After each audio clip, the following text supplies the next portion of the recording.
So what I would suspect here is silver is going to go through 50 and the next stop is 75. And, whether that happens, this quarter, next quarter, it doesn't really matter. We've already seen the price move up 50% since April. The ultimate thing, though, is the fundamentals of this market are wildly bullish. And it's the only asset class that I've come across in my lifetime that is trading below a 1980 nominal high.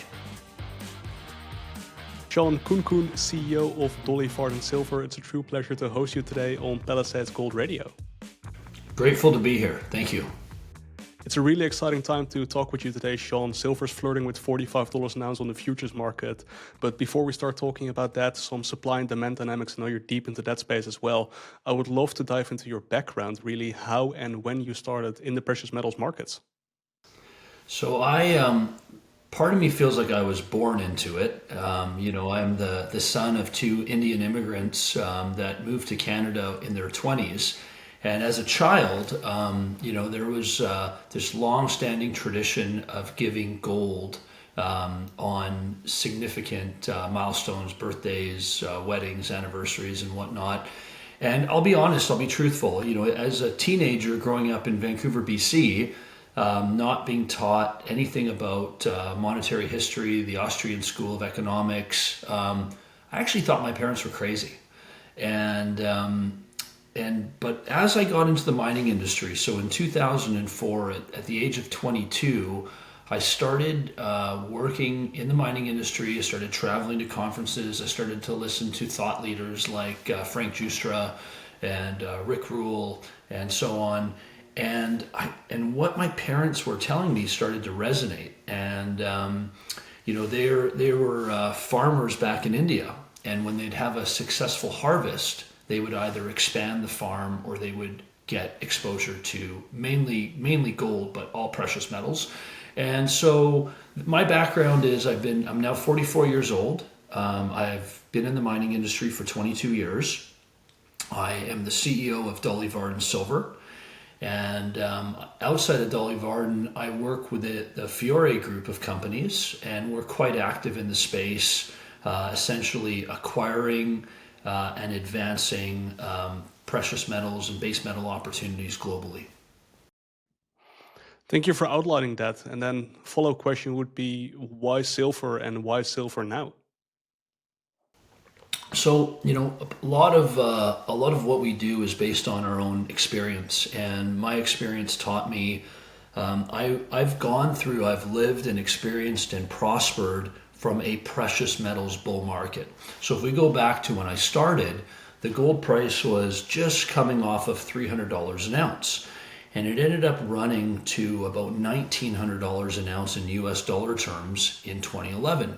Now, during that epic bull market, and I would argue that if you study, history, 2010 was the best mining finance market in history. And if you look at that market, gold did very, very well, but silver did better. And if you look at the last great precious metals bull market, which ended in 1980,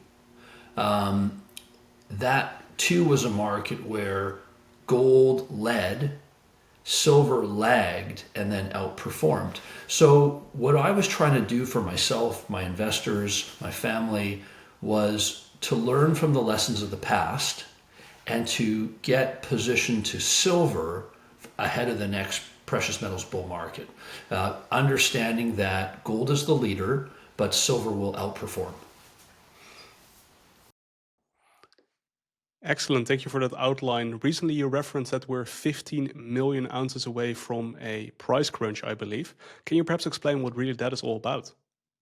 Yeah. So look, if this is a long story that goes back, 5,000 years, and for 5,000 years on this planet, silver and gold were money, and they still are. And in the last 100 years, what's happened to silver is industry is understanding how special the metal is in terms of, particularly in this new green economy that we're trying to transition into. So silver's use in solar panels and electric vehicles and in the military industrial complex is very, very significant. And so for 4,900 years, most of silver's usage was as a monetary metal, very much like gold. And if you go back and you study the relationship between gold and silver, from a gold to silver ratio standpoint, the relationship was about 10 to 1, maybe 15 to 1 historically over that 5,000 year period. Now, what's really interesting about that relationship is there's a natural relationship in the earth, which is about 16 to 1. So silver is 16 times more abundant than gold in the earth's crust. And so having that 10 to 1, 15 to 1 historic relationship, there's science and there's a reason behind it. Now, as we've moved into through the Industrial Revolution and the application for silver has been growing, and now over 50% of the demand for silver is actually coming from industry, whereas 100 years ago it was only 10%. Silver has been miscategorized as an industrial metal. But I think the reason silver is my number one investment choice and the bulk of my investable capital is allocated to silver is because it's both monetary metal and industrial metal. And I recently made the comment of, we're 50 million ounces away from a breakout, and the breakout in US dollar terms is $50. And here we are $6 away, and I've been pounding the table on silver, at $18, at $20, and saying this is, you got to go all in.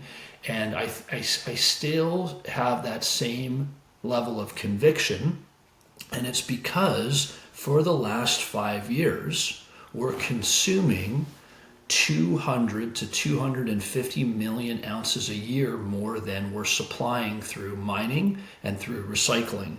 So there is a real silver deficit. And what's really interesting is for much of the last 2 decades, metal has been moving from the west to the east. The vaults in places like Russia and India and China are filling up with metal, and they're moving predominantly from the Western nations. But something really interesting occurred after Mr. Trump was elected. After Mr. Trump was elected for his second term, the idea of the tariff wars begun. And for the first time in decades, metal started moving from London, and it wasn't going east, it was starting to go west. And there's a lot of complexities to understand in this market. And one of the things to really focus on is lease rates, right? And typically, metal gets leased out at, call it like 1%, 2%, that's sort of the norm.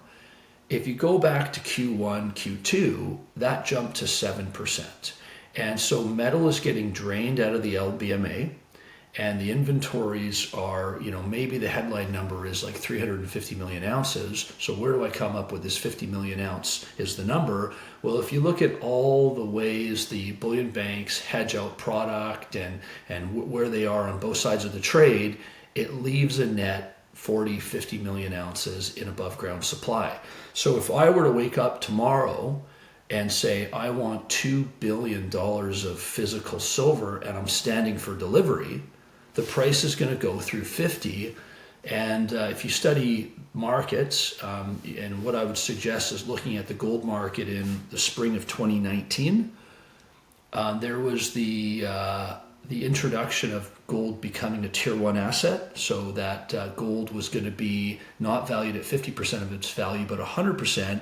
That led to a breakout over 1,300 and a move to 2,000. So what I would suspect here is silver is going to go through 50, and the next stop is 75. And whether that happens, this quarter, next quarter, it doesn't really matter. We've already seen the price move up 50% since April. Whether we have to digest that move, the ultimate thing though is the fundamentals of this market, from a mining standpoint, from a recycling standpoint, from a consumption standpoint, are wildly bullish. And it's the only asset class that I've come across in my lifetime that is trading below a 1980 nominal high.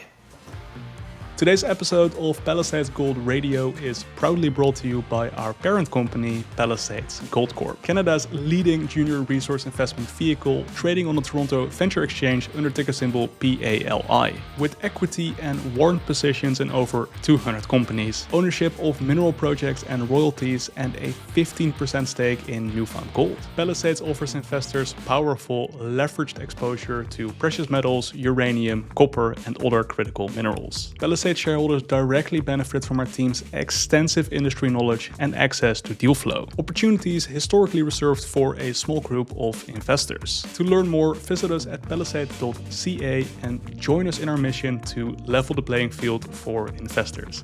Now, back to the show. Great points, definitely there, and so many reasons to be bullish. I would love to dive a bit deeper into that, really the demand and supply dynamics. Let's start with demand. If you were to break that out, really, industrial versus investment demand, how is that currently looking like on a yearly basis?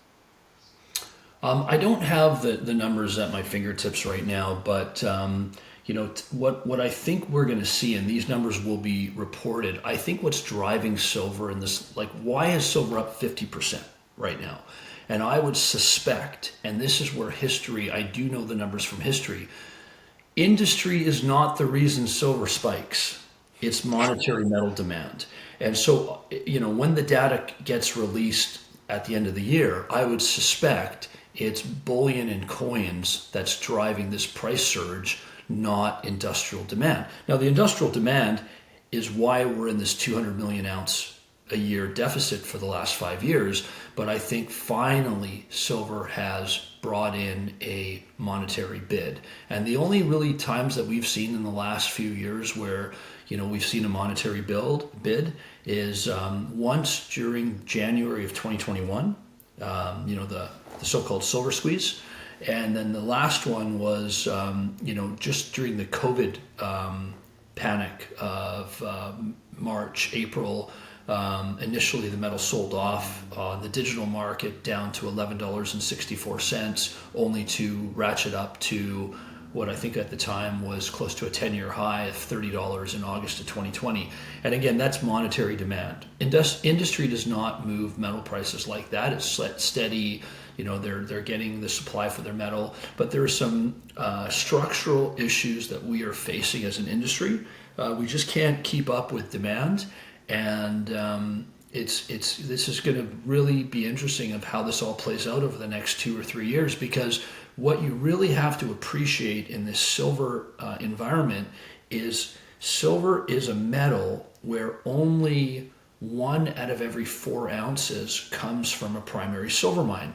So if I need more silver for Tomahawk missiles, or for my Kilo Samsung battery, or for photovoltaics in the solar panels, I need to go to convince the copper miner, the lead miner, the zinc miner, the gold miner to increase production, because that's where 75% of the metal comes from. And in those primary silver environments, in those mines, often they're deep and they're in places that you do not want to bring your family. And so if we look at the number 1 silver producing nation in the world, Mexico, where 70% of all silver comes from open pits, you've had the last 2 administrations threaten not to hand out any open pit permits. So we are in a precarious situation right now, and not to mention the whole reason to own this stuff is actually based on deficits, debts, and a hedge against inflation. So if you factor in monetary policy, the state of global debt, that's the real reason to own gold and silver. The fact that now industry understands there's no substitute for silver, it's the most conductive material on the planet. There's a reason, if you go back to history, silver is used in silverware, the silver lining in hospitals, the anti, the sort of the cleansing power of silver from it destroying bacteria. Like, silver is a really special metal, but really, if all we see it as is a hedge against inflation, And if we think about inflation adjusted silver, the price today should be $150 in US dollar terms. Yeah, that's another great point right there. Continuing to talk about demand for a second, if you look at that monetary demand, recently there's been two central banks, Russia that has had introduction of buying up silver for their holdings, as well as Saudi Arabia buying SLV shares. Is that really also playing into this demand? Well, yeah, it's interesting. Like I predominantly focus my investments, like I do own some bullion, but predominantly my wealth is concentrated in the equities. And it was very, very frustrating because despite the fact that the gold price had gone from 1,300 to 3,000, a lot of the miners were lagging. And the reason for that is up until recently, central banks were not buying miners. They were buying metal. And so what the game changer was when Putin announced that as part of Russia's precious metals strategy, silver was going to be included. And that was the lead. And then you've seen the Saudis and really, I'll tell you, the secret is there is more silver and gold in India than in any other place on the planet. China gets a lot of credit for, accumulating all this gold. And the reality is there's no country on this nation that has housed more gold and silver than the Indians. Really interesting point there. Talking about investor demand, generalist investor demand for a second more. If we have the situation where above ground stockpiles are being eaten away at a pace of 200 million, 250 million ounces a year because of that supply demand deficit that you're describing here, when should we expect a generalist investor to start paying attention, and have they started paying attention already? I think the generalist investor has woken up to gold. And I think we're starting to see the generalist investor move from like a 1% allocation. Those who are brave and bold are going to 2, maybe 3%. What's really interesting is, again, I'm only 44. I've only been doing this for 22 years, but I'm surrounded by people that have been doing this for 4, even 5 decades. And there was a report that came out of Morgan Stanley recently that suggested the traditional 60-40 portfolio actually in today's world be 60-20-20, and that final 20% component being an allocation to gold. And so gold is now being recommended by mainstream investing public. And so I think that's a game changer. So I think the public's waking up to gold and waking up to a gold allocation, and to have a Morgan Stanley suggest as much as 20% when the reality is, less than 0.5% of global capital is allocated to precious metals today. So, what you're talking about is a space that's small. Like the gold business is a $25 trillion business. I can point to one tech company that's got a $4 trillion market capitalization. So it's, all the above ground gold on the planet is only $25 trillion of value, right? And so it's a small space, and it's a space that no one's got any allocation to. And what's really interesting is, like, I'm a big believer and fan of Eric Sprott, right? And Eric Sprott is somebody who in the 90s, was writing papers, and Frank Juster too, in the 90s, these guys were writing papers on, hey, central banks are hating this metal. You had Gordon Brown, the exchequer in the Bank of England, sell half of England's gold at less than $200 an ounce. I live here in Canada. Our central bank owns 0 gold. So you had all these central banks selling this stuff. So what message were they sending to their populations? The reason this stuff is so under-owned by the populations is because we thought it was a barbarous relic. Meanwhile, over in India and China, the populations are encouraged to buy gold. So listen, like, I had to leave Canada to raise capital for my companies. I had to go to places like Switzerland and Germany, where because of recent history, particularly the Weimar, they understand what real money is. And so there's very few countries on this planet Venezuela, Argentina, Zimbabwe, where they, because of hyperinflationary events in recent history, understand, Ukraine, great example of where the currency was in 2014 versus where it is today. And having a gold weighting, even if it's just 10%, is your lifeboat. That is your safe harbor. Thank you for that overview, Shawn. I would love to take you to supply for a second. I believe we're looking at roughly 1 billion ounces a year of supply, of which about 850 million ounces are coming from mining. Of course, you've outlined this 200 to 250 million ounces deficit a year. Are there any mines on standby right now that could increase capacity, or mines close to being started up that could make a dent into this deficit? Look, there's a couple of really big projects, one in Central America and one at the bottom of South America, that are probably arguably the 1 and 2 largest undeveloped silver mines. Both challenges are social license. It's the biggest risk an investor faces in the mining industry is, does the community want it? So in order to unlock that production and bring some more supply on the market, we've got to convince those communities to allow access. And so I don't see it. And going back to the byproduct nature of silver and how 75% of it is produced as a byproduct, it's not getting any easier to permit a copper mine. Like, if I was fortunate enough to make a copper discovery, I'm 3 decades away and arguably maybe $10 billion away from, and that's if I can source the water and get social license. So why I am really bullish on this metal, and not just for the next day, week, or month, but for the next decade, is because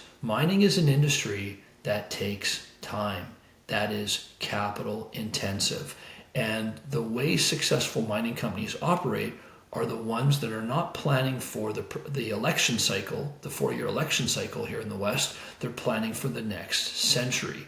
And so, the work that I'm doing up in the north in Canada is, securing high grade, safe jurisdiction silver in an established mining camp. And I'm not planning for the next year or even the next decade. I'm truly planning for the next century. All right, so no real mines that are any closer to getting online and really making a dent in that $200 million, $250 million deficit.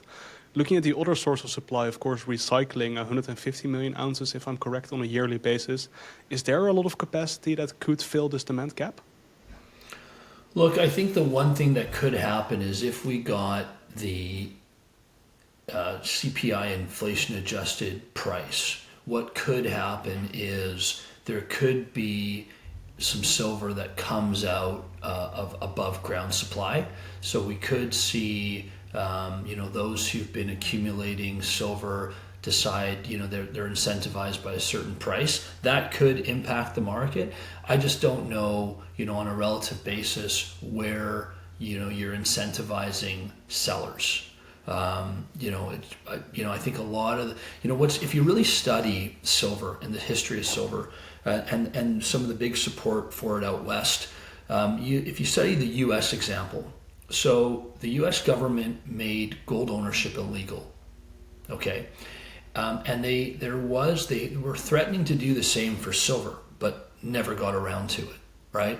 And so there is a group of U.S. And mainly males, mainly aged 45 to 85, that are big silver. There's a big silver stacking community.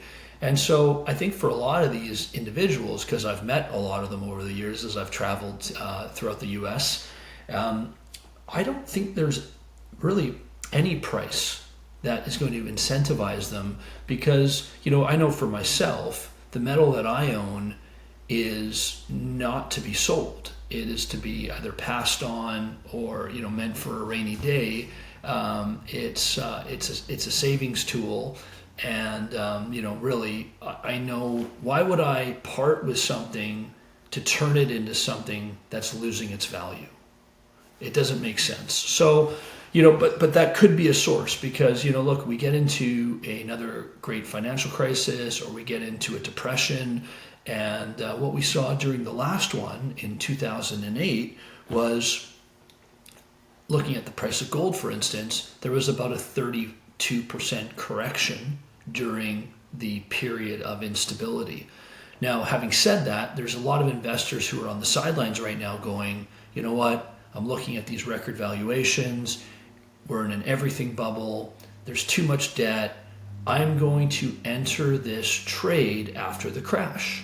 Well, if you took that approach back in 2007, in 2006, in 2005, I'm going to wait for after the crash, you actually paid 2 times more for your metal. The gold price went from sub 400 to 1,000. During the crash, it corrected to 680. So you're still paying 50 to 100% more for the metal depending on where you entered. So you just need to go out. You need to get an allocation because on a nominal basis, everything's going to get hurt, but this will get hurt less. And coming off that crash, gold rose from 680 to 1,900. Silver went from, I can't remember exactly where it was during the crash of '08, but it ended up going to $49 in April of 2011. Awesome that we're starting to talk about those historical parallels. That's exactly where I wanted to take you next. Of course, the last 2 highs were in 1979, roughly $50 per ounce.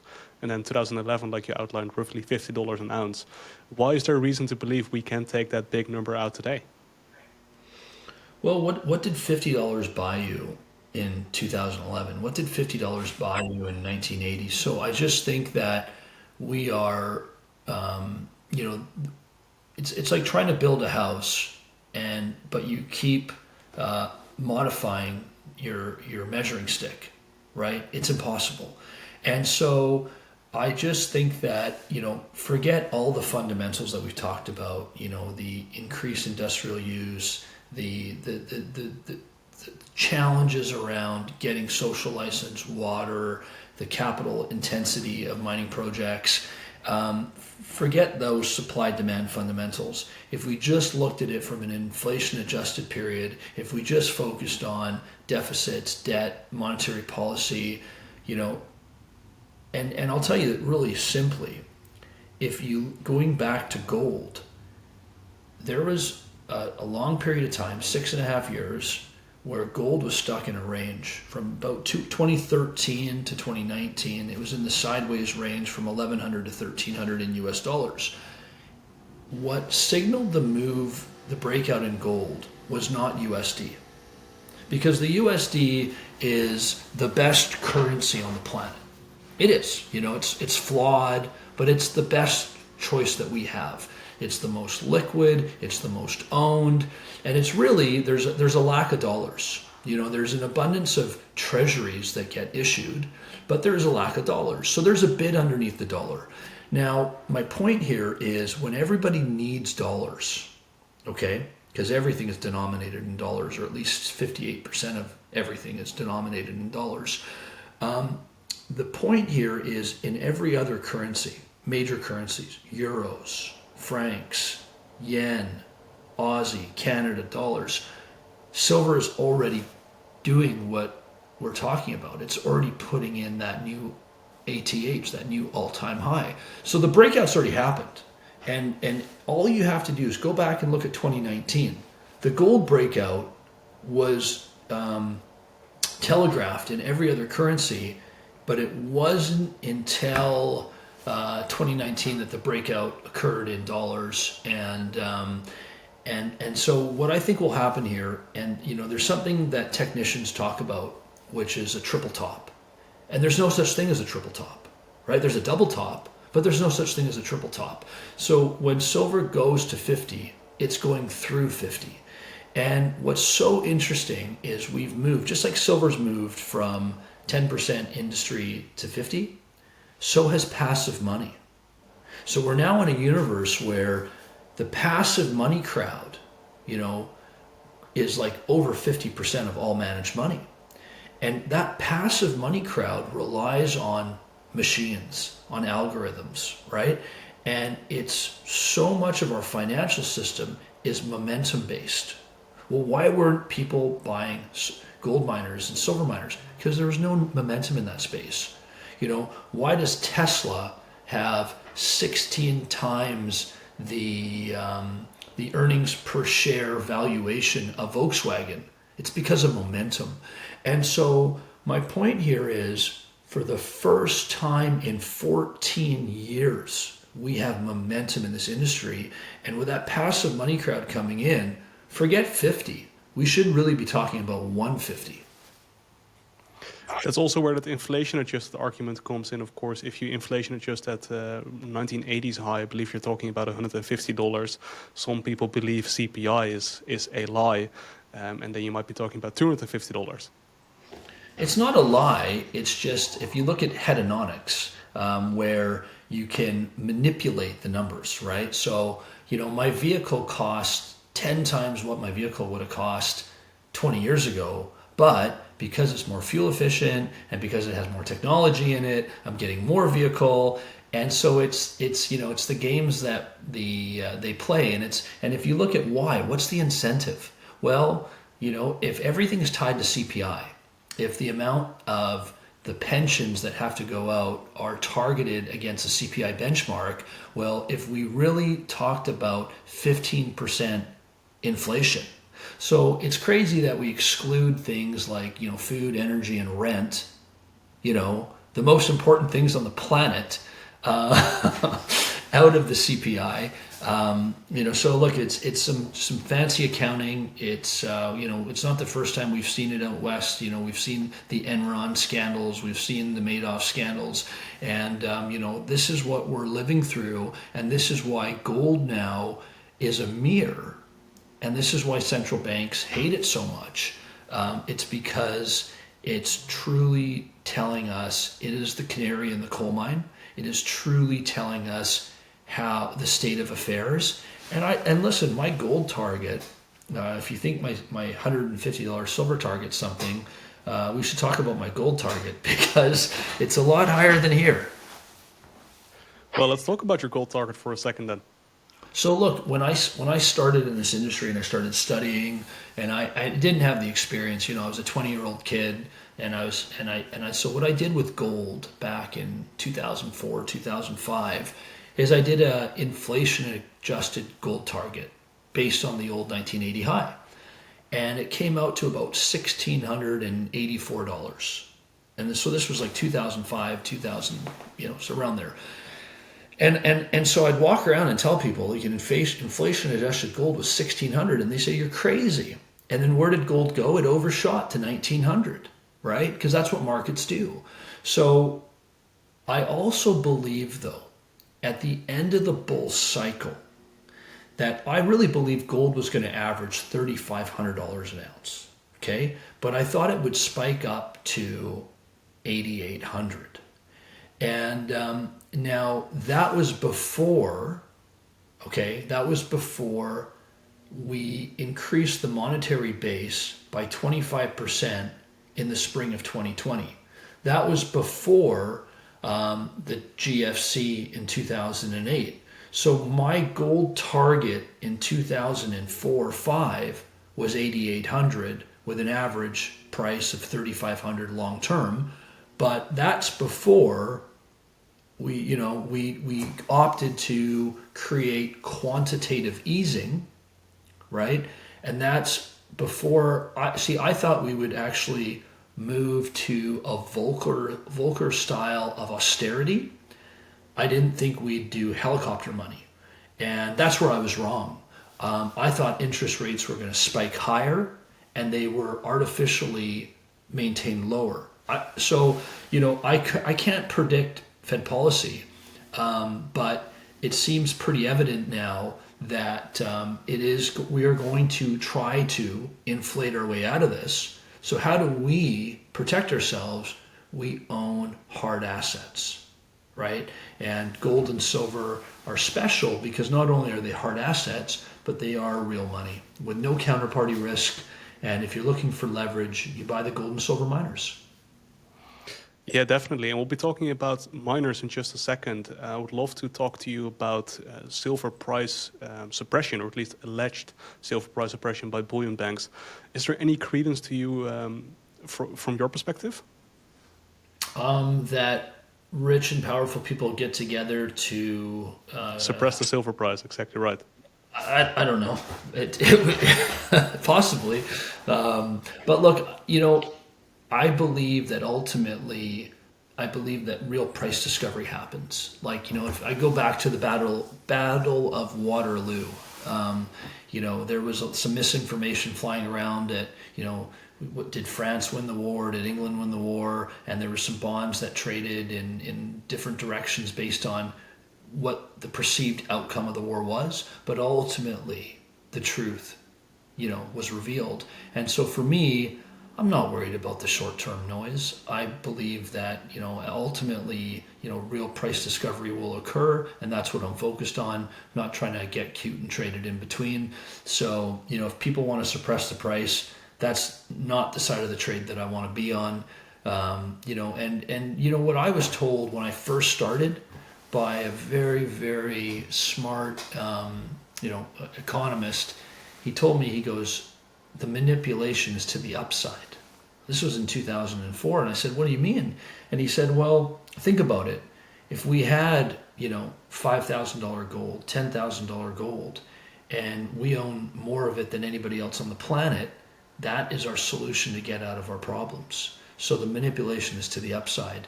And, if you want to accumulate something, it's probably good to keep the price down. All right, thank you for your points there. Let's talk about miners for a second. Let's say that a fewer generalist investor might be bullish on silver, might be bullish on gold, and they're trying to get a bit of leverage on that. Miners might be a great place to look. So I would love to really paint a picture of how the silver mining space looks like. And really, you already started highlighting that a lot of silver is a byproduct. But perhaps you could give a rough picture of really how the silver miner landscape looks like. Okay, so if you've bought into what we're saying and you think silver is going higher, the safest way to play it is go out and buy some bullion or coins. And so if the price goes from 40 to 150, that's a great return on your investment. And that's the safest way to play it. There's no counterparty risk. You can own it. You can store it at home. You can own it in a facility and pay for some storage and insurance. Now, if you're looking to take on a little bit more risk, the crown jewel of the mining industry is the royalty companies. And the number one royalty company giving you the most exposure to silver is Wheaton Precious Metals. And so that would be, if you're looking to come down to take on a little bit more risk, you've got a really innovative, well-run company by Randy Smallwood. Wheaton Precious Metals got a long history. It's done very, very well in previous cycles. So you got your bullion, you got your royalty company. Now, if you're looking to take on some more risk, you can buy an ETF that owns a basket of silver companies, whether it's the SIL, the SILJ, and that way you're not exposed to one company. If something goes wrong in one company, and you've got a basket, so that's another. ETFs are a great way to own a basket of miners. And then if you want to go into company specifics, unfortunately, there's only 10 choices when it comes to primary silver miners, and the biggest, Fresnillo is the biggest. And then you've got Pan American. Pan American, I believe, has a $20 billion market cap. They're producing 26 million ounces of silver, just under 1 million ounces of gold. So you're getting exposure to both silver and gold. So there's companies like that. Now, if you're, depending on what you're looking for, if you're like, you know what, I'm worried about the world, I'm worried about jurisdictions, you want a safe jurisdiction way to play it. You've got a company like Hecla Mining that's America's #1 silver producer. So there's 10 choices that you have in the producer category. You've got the royalty, you got the bullion, you got the ETF. And then outside of that, if you're looking to speculate a little bit more, there are 3 non-producing companies that I think matter that will either be acquired by the producers or will become producers. So there are developers. Now, I run a company called Dolly Varden Silver, a shameless plug here for my company, but we are one of those 3 companies where we've got a large project. We've demonstrated an ability to drive a lot of value for your shareholders. I took over the company 5 years ago. The stock's up 650% since I took over. The market cap's gone from 20 million to 550. We're in a safe jurisdiction. And then you can go further down the list. There are, I'll tell you, the best performing equities are going to be the ones that have the worst projects, because they need higher silver prices to make them economic. So the more you're willing to take on project risk, jurisdiction risk, management risk, those will be your best performing equities in this bull cycle. It all depends on, how do you sleep at night? How much risk do you want to take on? And so those are questions that you and your financial advisor need to figure out. Great overview there, Shawn. Really appreciate your time today, your generosity with your time, and also your insights. Thank you so much for having me. This podcast is for general information purposes only and does not constitute investment advice, an offer, or solicitation to buy or sell any securities. The views expressed are those of the host and guest and do not necessarily reflect the views of the company or their affiliates.